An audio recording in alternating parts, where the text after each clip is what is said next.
I appreciate your patience. I appreciate also that you have invested yourself so much. Did you enjoy your week of food, eating the food you prefer and stuff like that? Did you go quickly in the state of mind of just enjoying the food, or did you do each time at least a minute or 30 seconds or something, just a bit of time to contemplate, am I so attached to this, am I so enjoying this, to come back? At least you got the time to ponder it, you got to think about it, to feel it. It brought you just a little experience that would allow you to start to watch other things, you know? Most of you told me in personal Skype, you did watch a few things that had nothing to do with food, had to do with situations, with people. And of course it had to come out.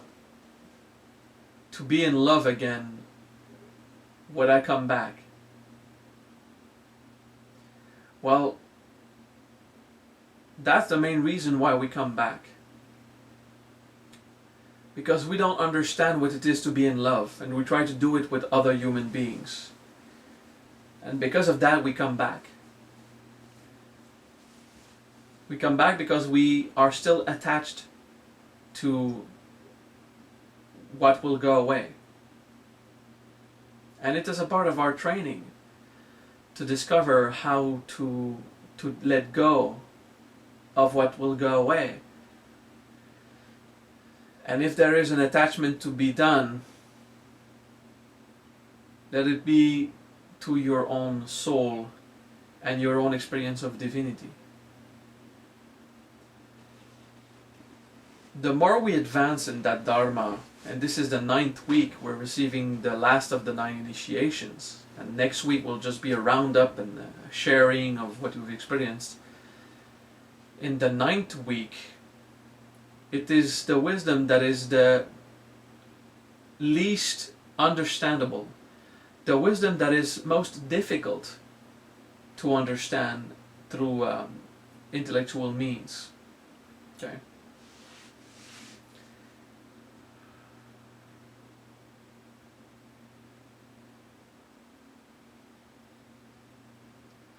So we'll start with Omarapachanadi, the wisdom of Kuji-In of the 9th level, Zen. Omarapachanadi has a lot of different explanations. Arapa means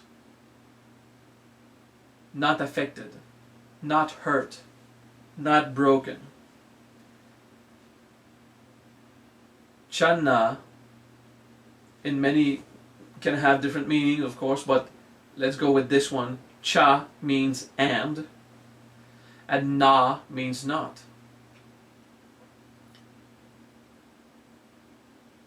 Omarapachanna, arapachanna means unaffected and yet not unaffected.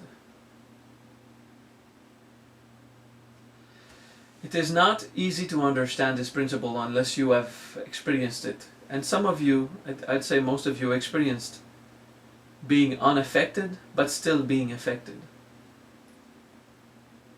Om Rapachana Di, the D, D-H-I, means the ointment, okay?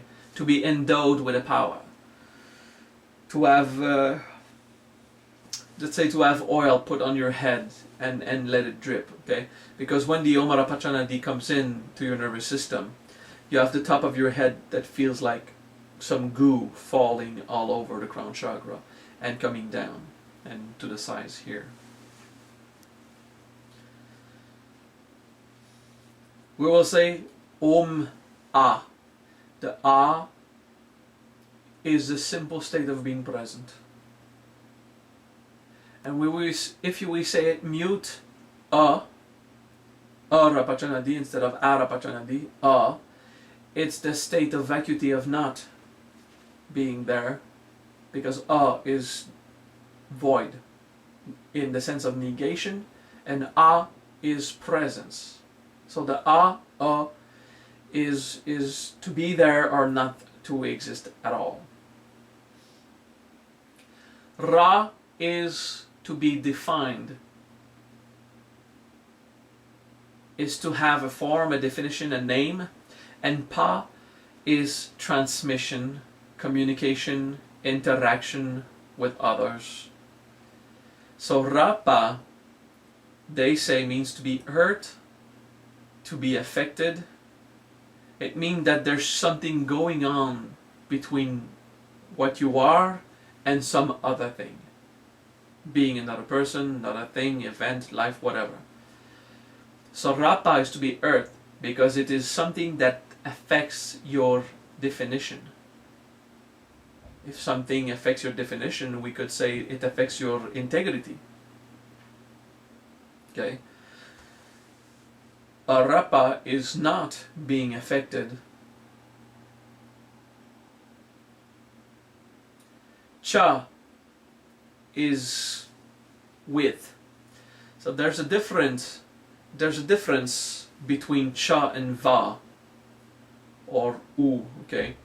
The vau, or veu, as I explained in other classes, the vau or the vav of binding, the v of oneness, is a together feeling or non-separation. Cha implies separation. Cha implies combination. Okay? So it's a and as separate things. Okay? So I had to give a little grammar here to help you understand why cha in Sanskrit means and, with, but it's not the oneness. It's not the experience of oneness. In Sanskrit, oneness we say aikya or aik.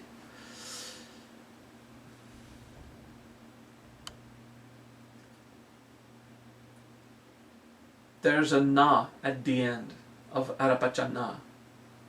This na means that it is tangible and present, as well as a negation of the first when it's in the phase of negation.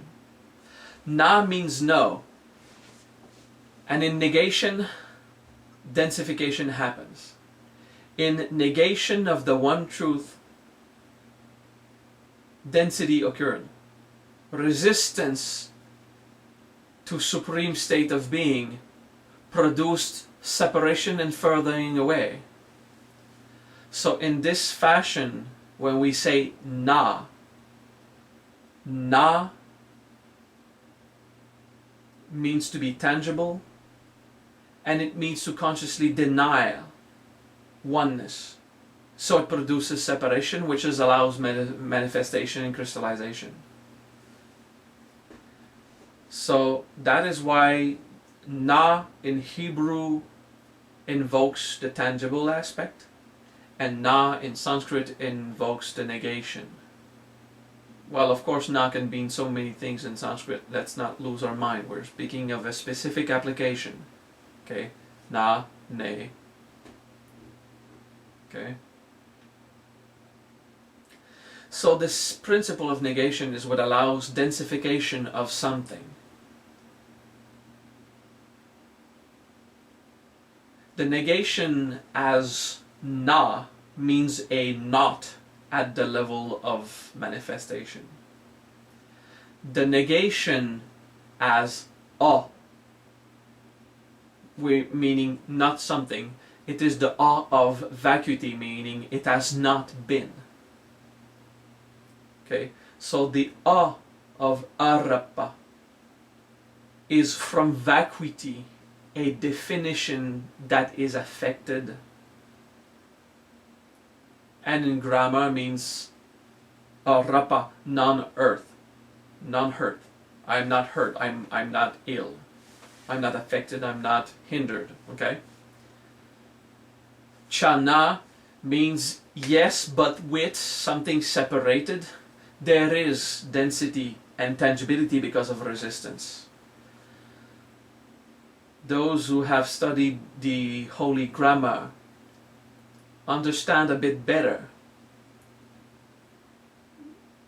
the intellectual processes required to understand this mantra. D is simple, DHI. Om Rabachana D. DH is the expressed form, what gave birth to the word Deha, meaning the body. De is the expressed form, and E is the highest intention. Okay, D means to receive something of a noble level of vibration or consciousness or substance, something rich, on your physical form. So D is ointment in dictionary. D is what allows this consciousness of vacuity on one side, of being unaffected, and still being in the densification cha na. And through that negation of na, which is also the densification that allowed materialization of the body, you are physically incarnate and you are anointed in your form. I thank you again for bearing with me when I am giving these explanations which are not meant to make sense. And they're not meant to follow all the rules of intellectualism that you have seen elsewhere. Arapachana Di is not an understanding at all. It is an experience. We are tangible and yet we are untangible. We are affected and yet unaffected. There is experience and still no drama about the experience. With the seventh Siddhi we learned that there is only one Lord of illusion, which is the unified consciousness of all things. And through that Siddhi you become that consciousness of all things, that is the manipulator or the manager of the illusionary world, which allows you to perceive what you want at the level you want. And then to alter this reality, which is Maha, Maya, the great illusion, the manifested world. Through the eighth Siddhi, there is only one Lord of all things, so it's the king, the authority, the supreme authority to decide what will be produced, what will be created, what will be manifested, how things will happen. But that Lord is not your ego. When you think in your ego, I felt myself as God, now I know, and you will eventually get to the point of believing you are the only Buddha through which all mankind can be accomplished. It happens to all the masters, and some masters stay there a long time before they process the experience and notice it is arrogance. This ultimate power that they feel they have is not the property of the limited ego that experiences it. All sentient beings are this one Lord, and once you're conscious of yourself at that point, you can alter stuff, you can modulate the matrix, but you still are not the one supreme God when you're speaking from the point of view of the ego. And on the ninth Siddhi we will learn everything you could ever desire will be manifested or destroyed from this state of yearning. You will stop to desire stuff if you cannot have them, and they will be produced if you can have them. And it has nothing to do with if you have the means to do it as a human. It has to do with how well it fits in the global plan of all souls. This supreme oneness, consciousness in all things, Brahm. Om Rapachana Di. Om Rapachana Di. The most abstract of them all. The most difficult to experience. To be in a state of being, of pure state of truth. Buddhahood. Christhood. Avatar as Vishnu incarnate. And to feel this densification that allows manifestation, it nonetheless is something that resists oneness. It is a force that resists the free flow of energies. And still, it is conscious of being that oneness and being that free flow of energies. Do not expect anything clearer than that. I talk at the level and in a way that will inspire those who have been through the experiences required to grasp the wisdom of that. Okay. But to help you grasp more of that wisdom of Omarapachanadi, we accompany this 9-week initiation with the avatar process. So I'll go again and explain. Om Abu Bhavantu Sawam. Om, everything. Abu means the non-manifested. Abu is the dictionary Sanskrit word for vacuity or void. Okay? One of them. Abu, the ungenerated, the unmanifested. And then, nonetheless, Bhavantu, what is just there, the fully manifested here and now. Bhavantu, we need to understand also in another way. What is here and now is not limited to the perception of locally being geographically here, or now as having a specific point in time. It is simply not in the future, not in the past. We say it's now, but it's not now. It's simply free of time. Bhavantu is not anywhere in time. Therefore, it is the only objective, obvious thing there is right now. But it is not the now of reference in time compared to the past and the future. The Bhavantu, in the same manner, is not here. It is simply not anywhere else, but it exists, so it's here. Oof. Another one to digest. So let us ponder. There is vacuity, Abu.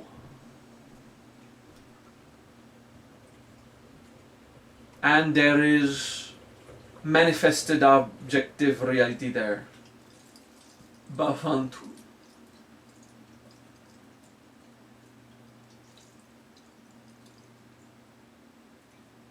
Om Abu Bhavantu Sawam. Abu Bhavantu. Abu Bhavantu. Contemplate, feel, breathe, try. And of course, those with not enough training in fixity or vacuity will find it difficult. So we'll do a little test. You breathe. You close your eyes. And you fall in darkness. The visualization is one of nothing to visualize. You fall in darkness. There's no place to be falling and yet you fall. There's no time or space to be falling in and yet you fall. And you are in darkness. And there's nothing to hang on.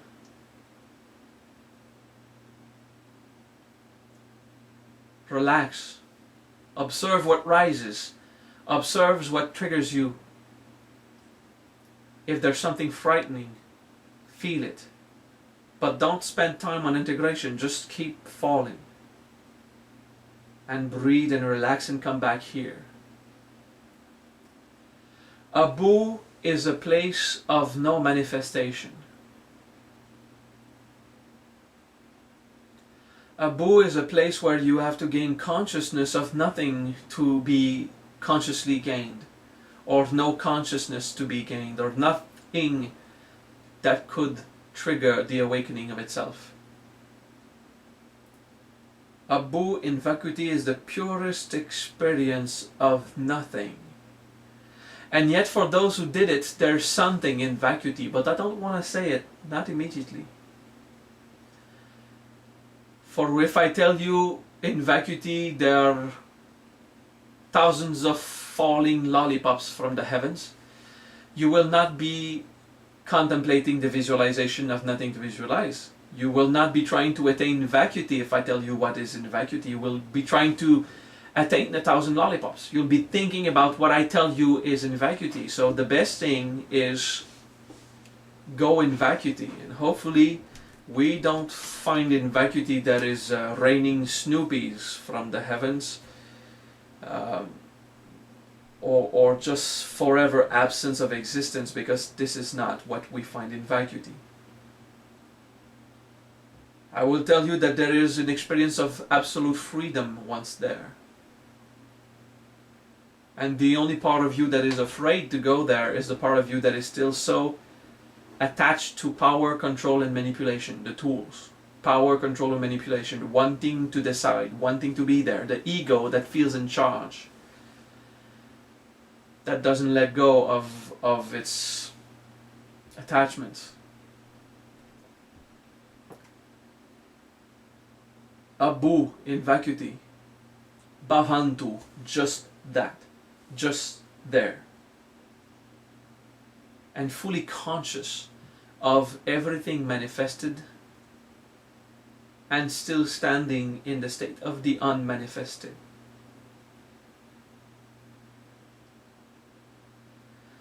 Breathe and relax. Breathe and relax.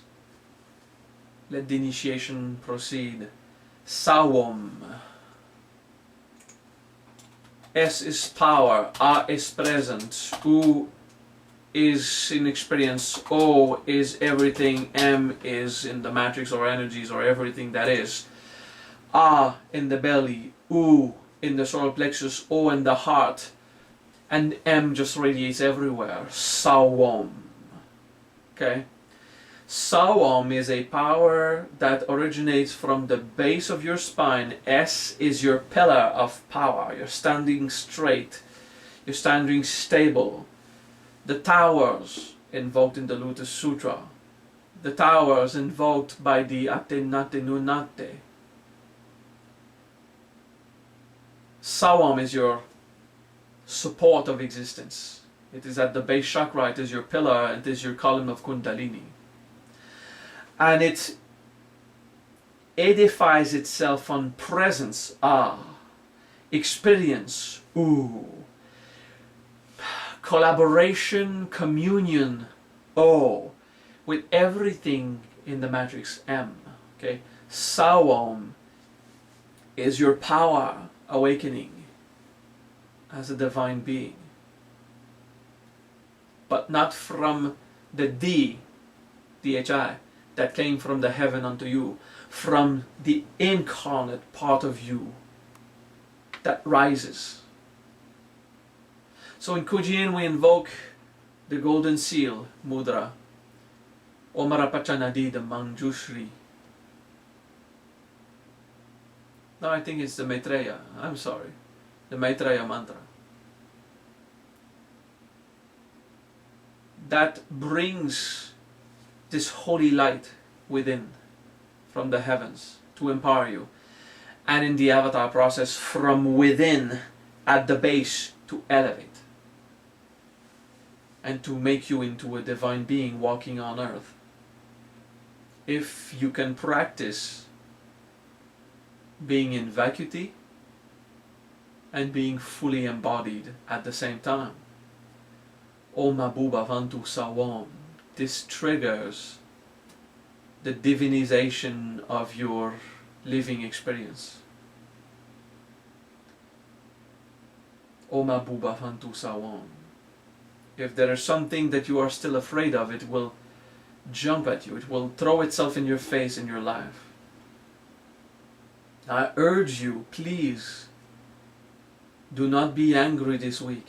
Please, do not slumber in negativity. Do not forget to isolate if it's required do not forget to just go to the simple state of being. This power, while you practice it for 6 days, Om Rapachana Di, followed by Om Mabuba Hantu Sawam, will pull you to states of being that the normal human is afraid of. Okay? So, I thank you for your patience and I thank you for your motivation this week.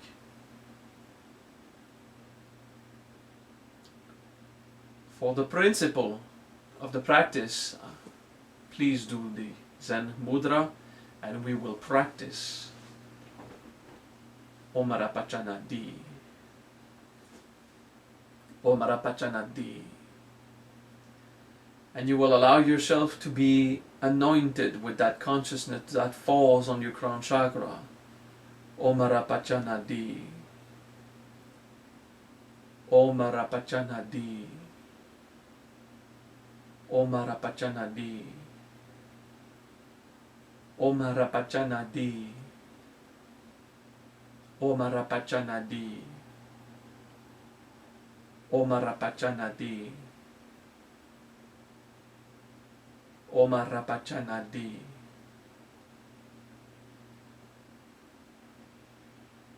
Om Rapachana Di.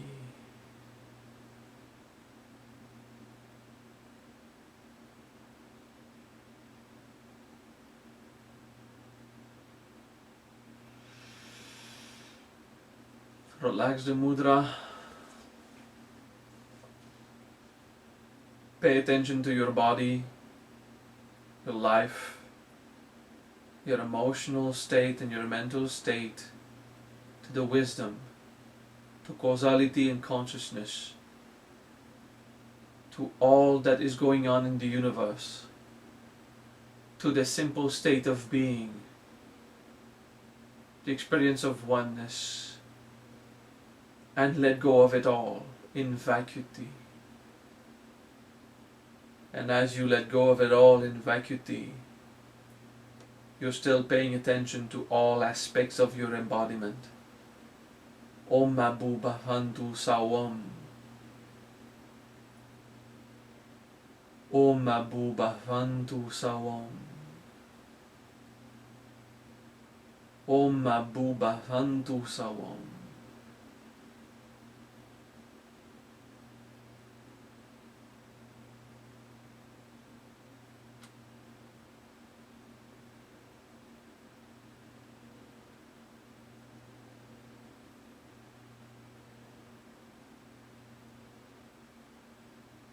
Om Mabu Bhavantu Sawam.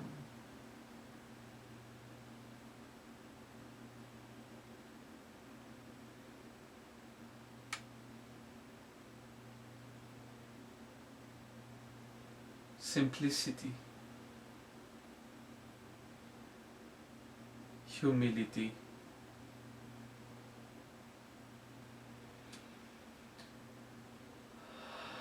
the simplest states of being.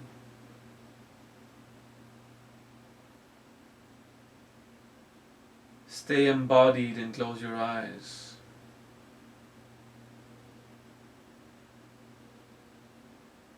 Kamaru Tattva. The Siddhi is Kamaru Tattva. Kamaru Tattva. Kamaru Tattva. And everything that you truly wish to experience as a soul will be manifested, and everything you want to experience out of arrogance and human attachments will dissolve. Kamaru Tattva. Your desires are consumed by the fire of consciousness. And whatever divine desires inhabit you, they are projected so to manifest and exist in a way that will bring you the best evolutionary experience. Kamaru Tattva. Everything that is experienced by the divine. Kamarutadva. Everything that is experienced by the divine, for the divine. Kamarutadva.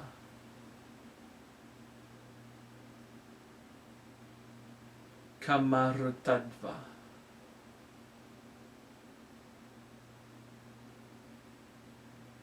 Kamarutadva. Kamarutadva.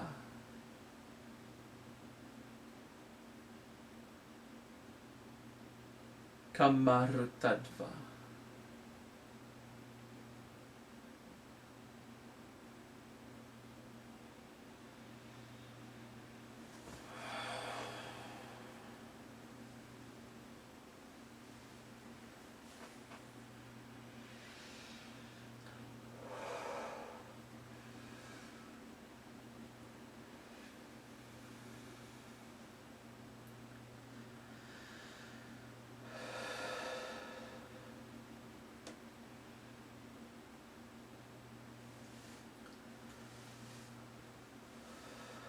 This week, practice will push you to let go.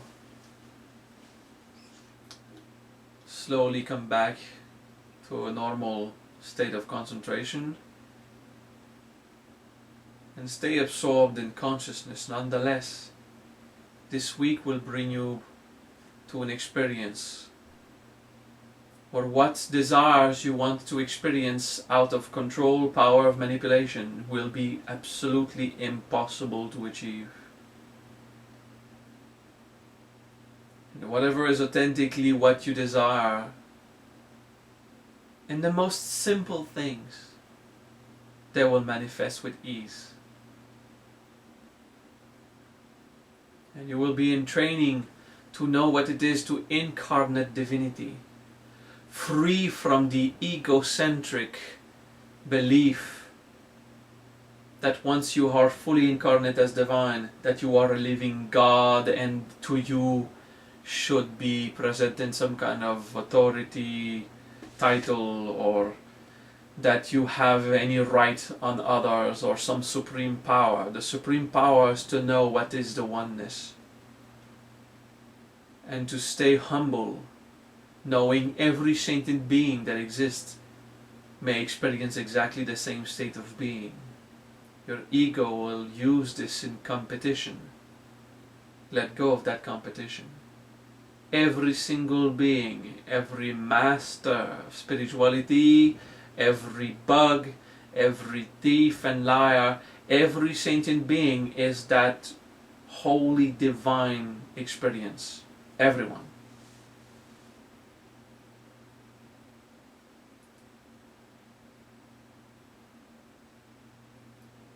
So your ego and arrogance might say, oh, I have that power, and even if intellectually you remember what I just said, you will do at least once a power trip, hopefully with only little consequence. Because at one point you will have believed that you are the Supreme Being, and it is true, you are the Vishnu, the Supreme Being. So is everything else and everyone else. So it's not a reason to invoke, it's not a feeling to use to pretend that you have more power and more authority than anyone else that exists. Hence the requirement of the practice of humility and compassion.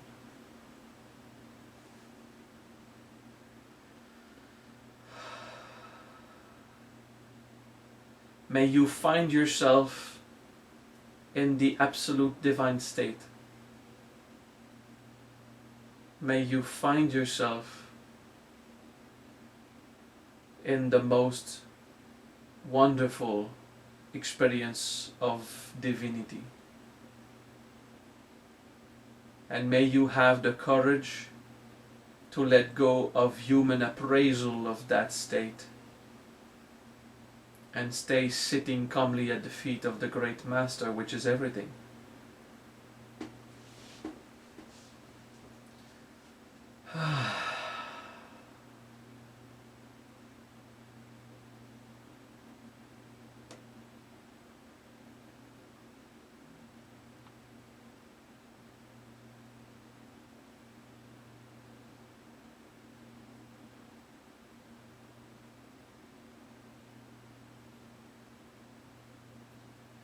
I know that I told you guys that we would have gentle empowerments for the last 3 weeks, and that this week would be the same, gentle. And it is.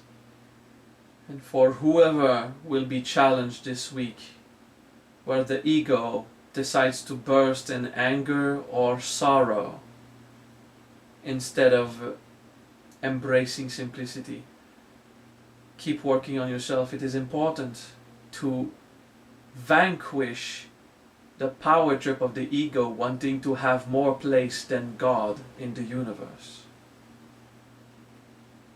I assure you that this initiation is gentle.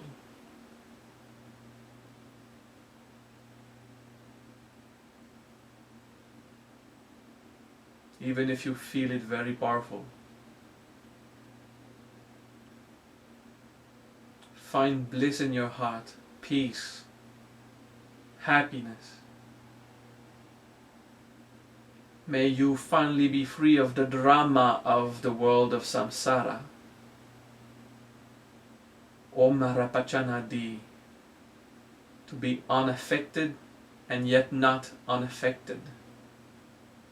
To be unaffected while you are also combined to density. And because we are here, the laws of nature still affects us. Huh? Of course. The laws of nature still affects us. Om Rapachanadi.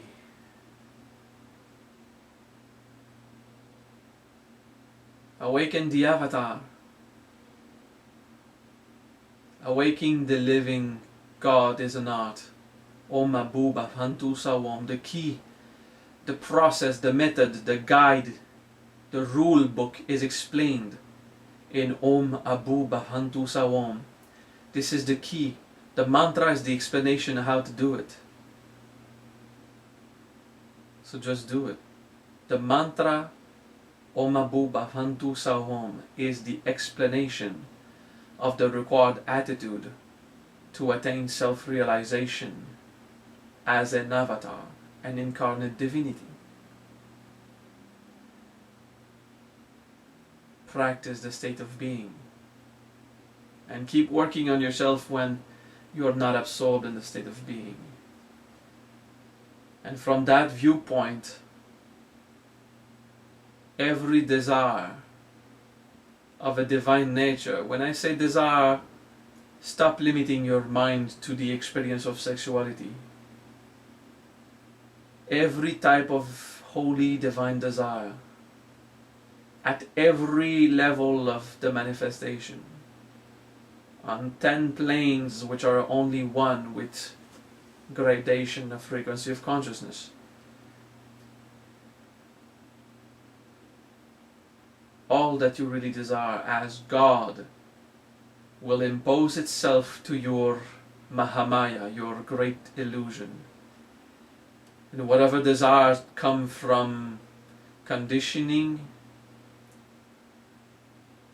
will show you the wisdom you need to learn, to let go of that drama, to let go of that enslavement to the power of nature.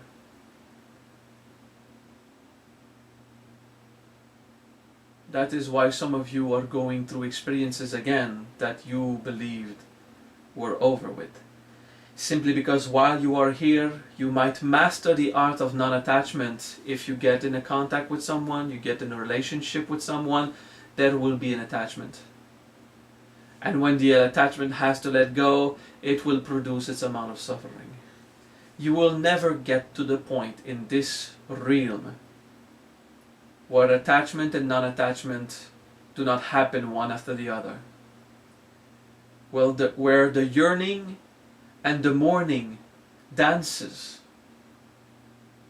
together, torturing your heart.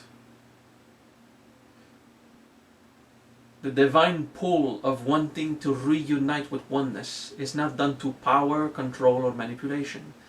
Power, control, and manipulation produces yearning and mourning. The building and the unbuilding or destruction of bonds of attachment. that puts pressure on your emotional, mental system, but also on your body, on your life force, on your soul. Breathe.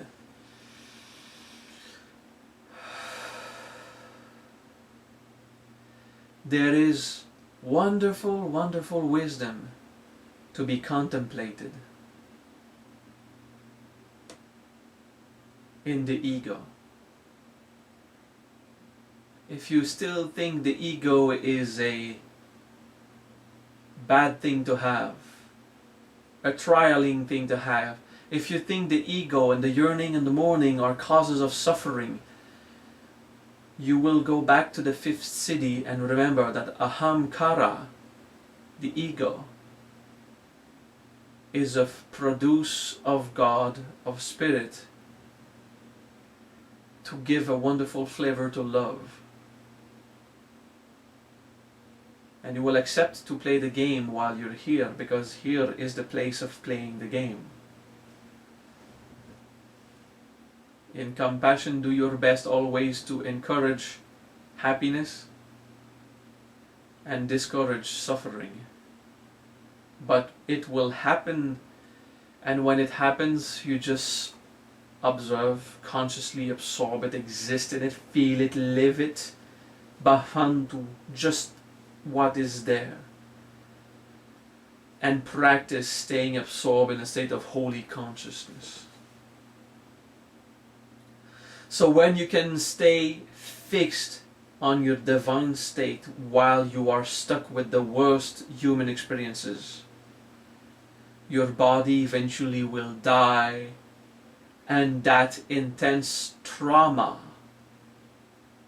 will not have the power to pull you back in, because you will be so fixed on divine state of being, while there is a human experience that pulls you in every direction.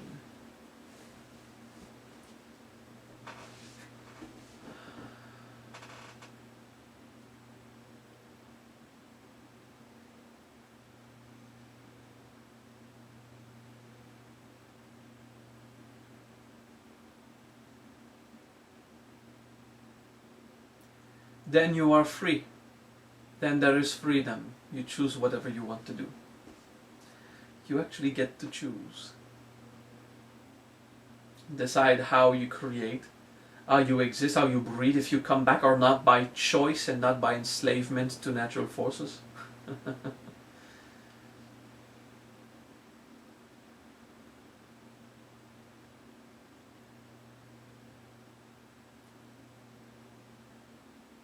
The goal of existence is to be conscious. What is the goal of life? It is to be conscious. What's the goal of working? It's to be conscious. What's the goal of this or that game? It's to be conscious. They'll tell you it's about winning something, about getting the appropriate lover, the appropriate job, the appropriate amount of wealth. The goal of the game is to be conscious. They will tell you it's about acquiring something, accumulating another, until you attain some kind of objective. But the goal is to stay conscious.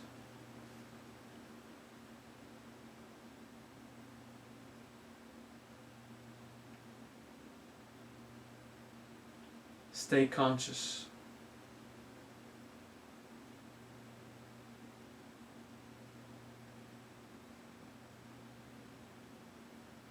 So what is the aim of this practice and what is the aim of that practice? Oh, they will tell you it's to gain this power and that power, this blessing and that blessing, this ability and that other ability. No. The goal is to be conscious. You do these mantras so that you can be conscious.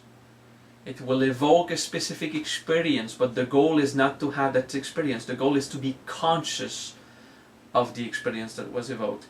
So we do the basic elemental mantras the first time, and we found it to be triggering experiences of energies as states of being, and it's fun. Oh, so the goal of these mantras was to trigger these states of being and bring about these energies. No, the goal of these mantras was for you to be conscious of these states of being.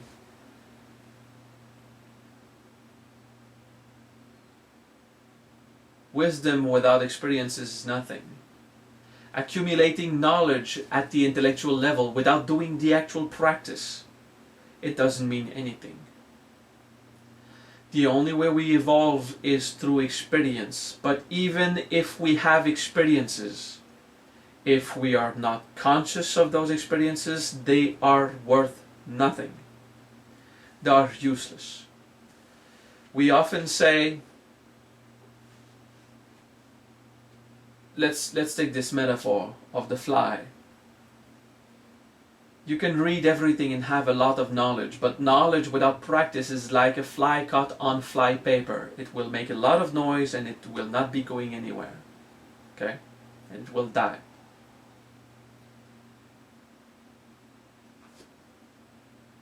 Knowledge is useless if there's no practice to put it in experience. Experience is useless if there's no consciousness to be absorbed in that, to go and get the wisdom. So if everyone asks you what is the goal of life, don't answer them. Tell them that their question comes from a state of suffering if they are ready to have this answer. Tell them that there is a goal of life and that you cannot answer until they experience it if they are ready for this type of answer. Tell them that you found a way to get it for yourself and you can show them if they are ready to get this answer. But don't tell them the goal of life is to be conscious. They will know it in their mind and it will serve no purpose until they want to be conscious. And then you say, ah, you got it. The goal of life is to be conscious.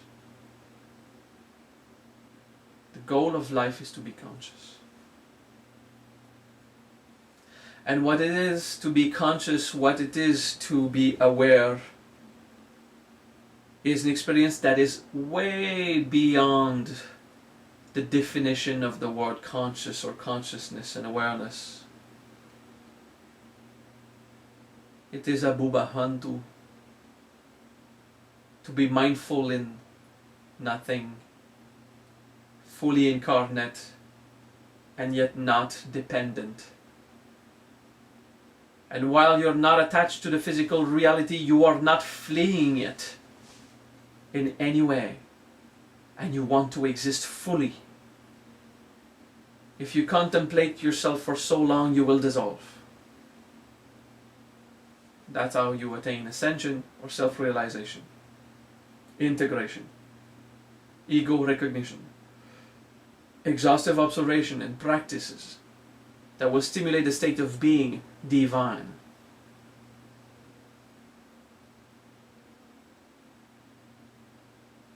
Om Abuba Fantu Sawom.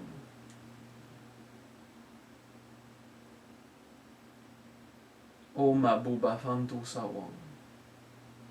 Practice well this week.